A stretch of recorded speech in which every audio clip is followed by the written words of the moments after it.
Golubic didn't just explode, she shattered every unspoken rule of tennis decorum in a single devastating moment. What started as a private phone call between Andy Roddick and Alex Eala became the most explosive scandal women's tennis has seen in years. A leaked conversation, a furious confrontation, and a rivalry that nobody saw coming. This isn't just about tennis anymore. This is about respect, betrayal, and the dangerous line between mentorship and manipulation. Nobody was ready for what happened next. It all began quietly. Too quietly. Viktorija Golubic and Alex Eala had been crossing paths on the WTA circuit for months, their matches always intense, their interactions always polite but cold. On the surface, they were just two professionals doing their jobs, but beneath that surface, something darker was brewing. Golubic, the experienced Swiss player known for her tactical brilliance and mental toughness, had been struggling to maintain her ranking. She'd fought hard to stay relevant in a sport that constantly demands reinvention. Every win mattered. Every loss stung deeper than the last. Eala, on the other hand, was the rising star everyone couldn't stop talking about. The young Filipina prodigy had captured hearts with her fearless playing style and infectious charisma. She wasn't just winning matches, she was winning fans, sponsors, and respect from legends of the game. Her trajectory was undeniable. She was the future. And Golubic? Golubic was being quietly pushed into the past. Their first encounter of the season happened in the second round of a mid-tier tournament in Europe. Golubic won in straight sets, but it wasn't the scoreline that people remembered. It was the tension. The way Eala glared across the net after a disputed line call. The way Golubic smirked when she broke serve in the second set. The handshake at the net was brief, almost hostile. Fans noticed, commentators noticed, but no one said anything publicly. Not yet. Over the next few months, their paths crossed again and again. Each match felt like a chess game wrapped in barbed wire. Golubic would grind Eala down with her consistency and experience. Eala would respond with explosive winners and youthful audacity. They split their head-to-head record, but the real battle wasn't on the court. It was in the locker rooms, in the press conferences, in the subtle jabs disguised as compliments. Eala once said in an interview, "I have so much respect for players like Viktorija who've been around for so long. It's inspiring to see them still fighting." The words seemed kind, but the tone? The tone said everything. Golubic fired back weeks later when asked about the new generation of players. "Youth is exciting, but it doesn't replace experience. Some players learn that the hard way." She smiled when she said it, but her eyes didn't smile. The tennis world loves a rivalry, but this wasn't a rivalry yet. It was a slow burn, a tension waiting for a spark. And that spark was about to come from the most unexpected source, Andy Roddick. But what happened next wasn't just unexpected. It was unforgivable. And it started with a phone call that was never meant to be heard. Andy Roddick had always been more than just a former Grand Slam champion. After retiring from professional tennis, he'd carved out a second career as a commentator, analyst, and mentor. He was beloved for his honesty, his humor, and his willingness to speak uncomfortable truths about the sport. Players respected him, fans trusted him, and when he offered advice, people listened. So when Alex Eala reached out to Roddick for guidance before a crucial tournament, it seemed perfectly innocent. She admired his career, she valued his insight, and Roddick, always generous with his time, agreed to a private call. They talked strategy, they talked mental preparation, and yes, they talked about Golubic. According to the leaked audio that would later surface, Roddick told Eala exactly how to beat her. He broke down Golubic's patterns with surgical precision. "She hates being rushed," he said. "She wants time to set up her backhand. Don't give her that time. Attack her second serve relentlessly. She gets tight when the pressure's on. Make her feel it early." He went on, detailing specific tactical adjustments, even predicting how Golubic would respond under stress. It was the kind of insider analysis that coaches charged thousands of dollars for, and Roddick was giving it away for free. But then he said something that changed everything. "Look, Viktorija's a solid player, but she's past her prime. She knows it, you know it, everyone knows it. She's gonna fight like hell to prove she still belongs, but deep down, she's scared. Use that. Don't just beat her, make her doubt herself. Eala laughed, not cruelly, but confidently. I like the way you think, she said. The call ended. Both parties moved on. Neither of them knew that someone had been recording. Neither of them knew that in less than 48 hours, that recording would be everywhere. The leak happened on a Monday evening. A tennis gossip account with over 500,000 followers posted a cryptic message. Big names, private call, you won't believe what was said. Then came the audio. 11 minutes of Roddick and Eala dissecting Golubic like she was a case study in decline. The internet exploded. Within an hour, the clip had been shared thousands of times. Within 3 hours, major sports outlets were running stories. Within 6 hours, Golubic had heard it. And she was furious. What Golubic did next shocked everyone, because this wasn't just anger, this was war. Golubic didn't wait. She didn't consult her team. She didn't pause to think about the consequences. She went straight to social media and unleashed a storm that nobody saw coming. Her post was short, sharp, and devastating. Funny how legends become cowards when they hide behind phone calls. Andy Roddick, you want to talk about me? Say it to my face. Alex Eala, if you need a retired player to tell you how to beat me, maybe you're not as good as everyone thinks. The post went viral instantly. Thousands of comments flooded in within minutes. Some supported her. She has every right to be angry. Others condemned her. This is so unprofessional. But Golubic wasn't done. She posted again an hour later, this time tagging both Roddick and Eala directly. Respect is earned on the court, not in secret conversations. I'll see you both soon. The tennis world was stunned. Players rarely called each other out publicly like this, and calling out someone like Andy Roddick? That was unheard of. Roddick had built a reputation as one of the sport's most respected voices. He was untouchable. Until now. Roddick responded the next morning with a statement that was equal parts defensive and dismissive. I've mentored dozens of young players over the years. I give honest advice because that's what they ask for. If Viktorija is upset about a private conversation that was illegally recorded and leaked, maybe she should focus on who violated her privacy instead of attacking me. He didn't apologize. He didn't back down. And that only made Golubic angrier. Eala, meanwhile, stayed silent. Her team released a bland statement saying she had no comment at this time and asking for privacy. But her silence felt like guilt to many fans. Why wasn't she defending herself? Why wasn't she addressing what was said? The media circus intensified. Press conferences became interrogations. Reporters demanded answers. Viktorija, do you regret your posts? She didn't. Andy, do you think you crossed a line? He didn't. Alex, do you owe Golubic an apology? She wouldn't say. Then came the moment that defined the entire scandal. Golubic and Roddick were both scheduled to appear at the same charity event 2 days later. Everyone wondered if they'd avoid each other. They didn't. In front of a room full of players, sponsors, and cameras, Golubic walked straight up to Roddick and said, loud enough for everyone to hear, next time you want to tear someone down, do it when they can defend themselves. Roddick stared at her for a long moment. Then he smiled. Not warmly, not kindly. You're defending yourself just fine, Viktorija, he said, and he walked away.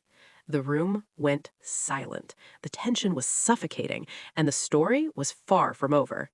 But what the public didn't know yet was that the call had been edited, and the truth was far more complicated than anyone realized. The tennis community had never been more divided. Online forums turned into battlegrounds. Podcasts dedicated entire episodes to the controversy. Former players chose sides, and their opinions carried weight. Martina Navratilova tweeted her support for Golubic. Players deserve respect. Conversations like this undermine the dignity of the sport. Chris Evert disagreed. Mentorship is part of tennis culture. This is being blown out of proportion. Fans were just as split. Golubic's supporters argued that she had every right to defend herself against disrespect. She's been grinding for years while people write her off. Of course she's angry. Eala's fans countered that seeking advice from a mentor was normal and that Golubic was overreacting. She's making herself look insecure and petty. And then there were those who blamed Roddick entirely. He's a commentator now. He should know better than to talk about active players like that, even privately. Others defended him fiercely. He was having a private conversation that was illegally leaked. He's the victim here, not Golubic. The debate raged for days. Think pieces flooded sports media. Is mentorship in tennis crossing ethical lines? Golubic versus Roddick, who's really in the wrong? The danger of leaked conversations in professional sports. Everyone had an opinion. No one could agree. But the most painful part wasn't the public debate. It was what was happening behind the scenes. Players who had once respected Golubic now questioned her judgment. Sponsors grew nervous about associating with controversy. Roddick faced backlash from networks questioning whether his commentary could remain unbiased. And Eala, caught in the middle, watched her reputation take hits from both sides. The WTA remained silent for as long as possible, but eventually they had to respond. Their statement was carefully neutral. We encourage all members of the tennis community to engage with respect and professionalism. Private matters should remain private, and we do not condone the illegal recording or distribution of private conversations. It said everything and nothing at the same time. Meanwhile, the person who leaked the call remained anonymous. Speculation ran wild. Was it someone close to Eala trying to sabotage her? Was it a disgruntled former associate of Roddick's? Was it a Golubic supporter trying to expose the disrespect? No one knew, and that uncertainty made everything worse. The pressure mounted. Golubic's next match was watched by millions, not because of her tennis, but because everyone wanted to see how she'd handle the spotlight. She lost in straight sets. Her post-match interview was tense. "I have nothing more to say about this," she said when asked about the controversy. "I said what I needed to say." But her voice shook, her eyes were red, the toll was visible.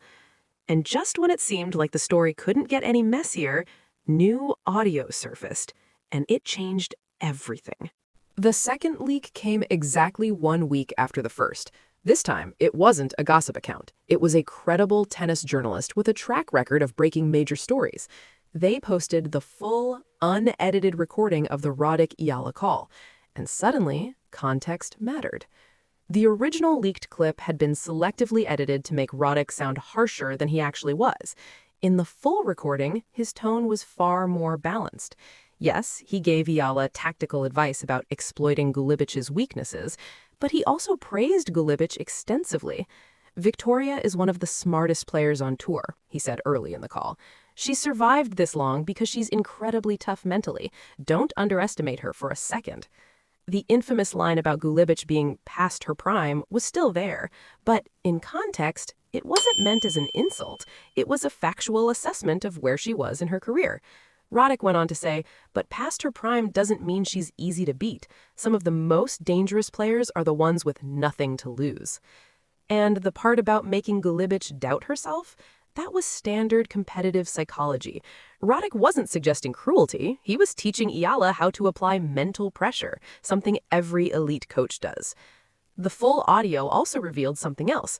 Eala had asked Roddick specifically how to handle the mental side of facing a veteran player who might see her as a threat. "I don't want to be disrespectful," Eala had said, "but I also don't want to let her experience intimidate me." Roddick's response was thoughtful and measured. He encouraged confidence without arrogance. When the full recording went public, the narrative shifted immediately. Suddenly, Roddick didn't look like a villain. He looked like a mentor doing his job. Eala didn't look manipulative. She looked like a young player seeking legitimate guidance.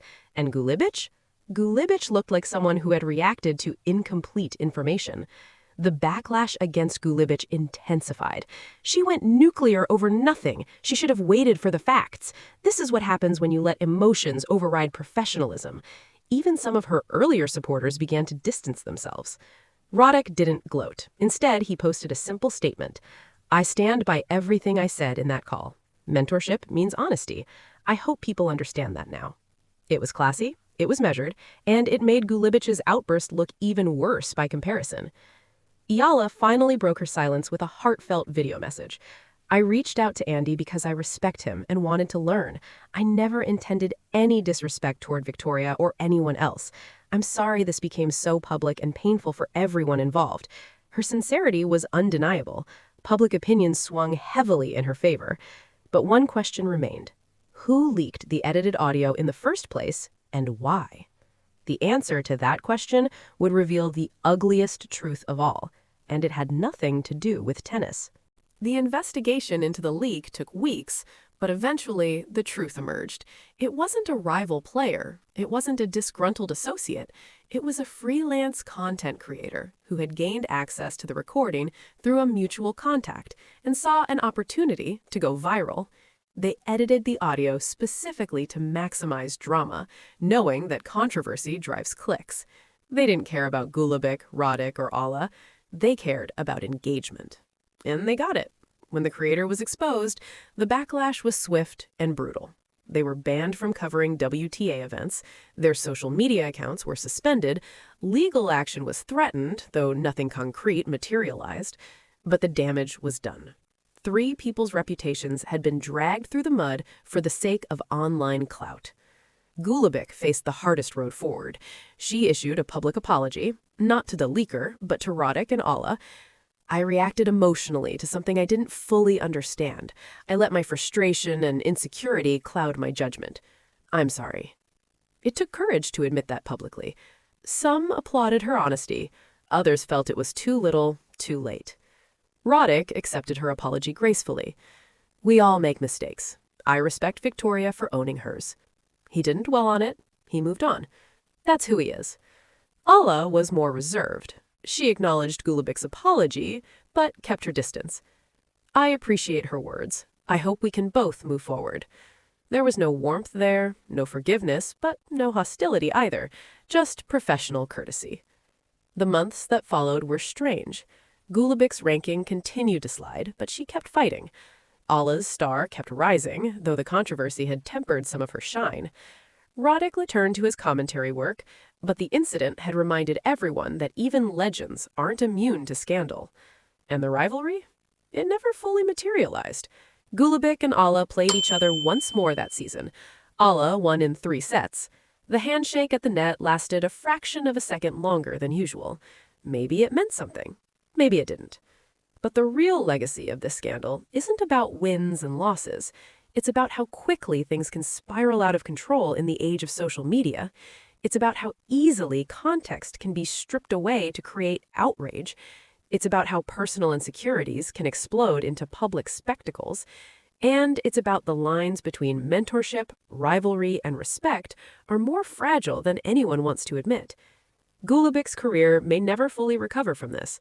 Eala learned a hard lesson about privacy and trust. Roddick was reminded that even private conversations can become public weapons, and the tennis world was forced to confront an uncomfortable truth. Sometimes the biggest battles aren't fought on the court, they're fought in the court of public opinion. This wasn't just a story about a leaked phone call. It was a story about pride, vulnerability, and the brutal reality of life in the spotlight. Golubic exploded because she felt disrespected. Roddick mentored because he believed in helping the next generation. Eala sought guidance because she wanted to improve. And all 3 of them paid a price they never should have had to pay. So, was Golubic wrong to react the way she did? Maybe. Was Roddick wrong to speak so candidly about another player? Possibly. Was Eala wrong to seek that advice? Absolutely not. But the real villain in this story wasn't any of them. It was the person who turned a private moment into a public spectacle for clicks and likes. Tennis is a sport built on respect, but respect is fragile, and once it's broken, it's not easily repaired.